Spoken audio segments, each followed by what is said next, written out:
Le Conseil de sécurité de l'ONU a tenu mardi, à la demande de la Russie, une réunion informelle à huis clos sur le Mali au lendemain de l'annonce par ce pays d'une rupture de ses accords de défense avec la France, selon des diplomates.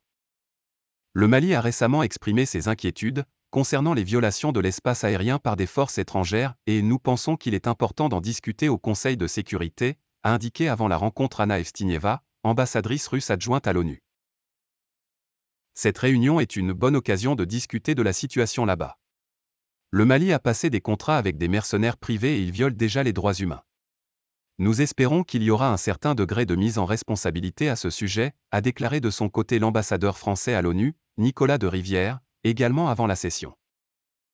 Wagner présent au Mali, en Libye, sur une base commerciale, selon Lavrov. Il a ajouté que les forces françaises continuaient, de se retirer du Mali et précisé ce processus serait achevé dans les 6 mois à venir.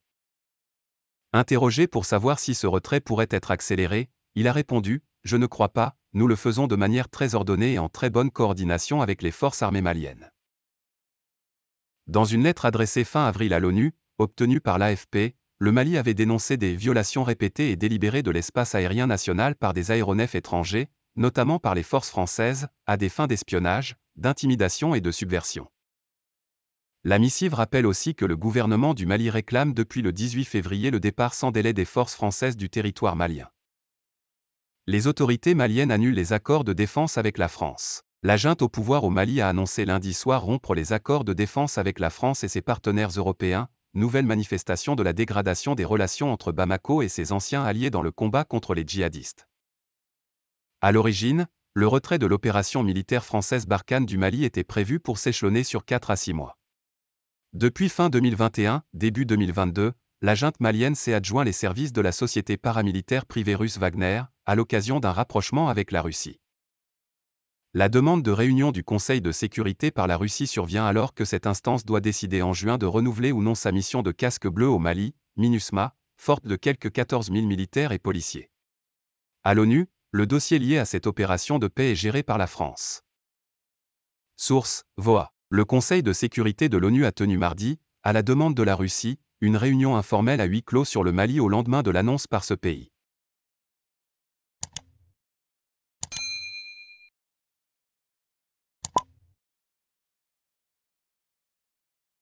L'affaire de la saisie de 1,7 milliard de francs à la frontière sénégalo-malienne, dont certains avaient fait toute une montagne, risque d'accoucher d'une souris.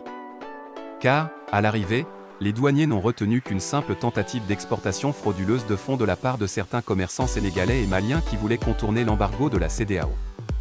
Ils vont pouvoir transiger pour récupérer leur argent après avoir acquitté une amende douanière. C'est ce qu'a appris en exclusivité le journal Le Témoin. 1,7 milliard saisi à la frontière sénégalo-malienne, une simple tentative d'exportation frauduleuse de fonds. Face à la volonté des militaires de s'éterniser au pouvoir, les chefs d'État de la sous-région ont imposé un embargo économique contre le Mali.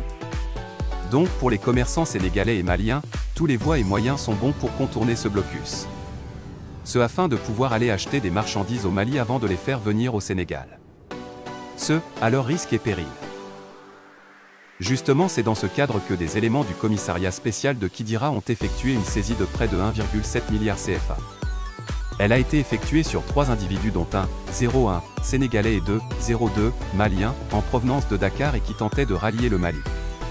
Une fouille minutieuse de leur véhicule a permis de trouver dans sa malle arrière 3 valises contenant cette importante somme d'argent. Si les policiers ont eu l'excellent réflexe, signe de leur grande vigilance, de saisir cette manne financière, il reste que les 3 hommes n'ont en réalité commis aucune infraction douanière. Car, en zone franc CFA, Mali, Côte d'Ivoire, Sénégal etc., la libre circulation des personnes et des biens ainsi que des marchandises et des fonds, CFA, est permise et autorisée. Mieux, les fonds saisis ne sont pas des devises comme des dollars ou des euros, mais des francs CFA. Mais si la police des frontières a fait son travail, le parquet du tribunal de Tambacounda fait montre d'un excès de zèle. Car, nous renseigne Théon, le procureur voulait coûte que coûte exhiber les fonds saisis comme trophée de guerre et faire payer cher les convoyeurs. Or, après enquête, il est apparu que l'argent que voulaient faire sortir les deux Maliens et notre compatriote n'était ni destiné à faire du blanchiment, ni à financer une guerre, mais plutôt à acheter des marchandises en zone franc CFA. Ce dans un contexte d'embargo où aucune transaction bancaire en direction ou en provenance du Mali n'est possible. Seulement voilà, Du fait justement du blocus, les convoyeurs tombent sous le coup d'une tentative d'exportation frauduleuse de fonds dès lors que la CEDEAO veut étouffer économiquement le Mali. Mais on apprend que les choses devraient s'arranger puisque les mis en cause vont pouvoir transiger pour récupérer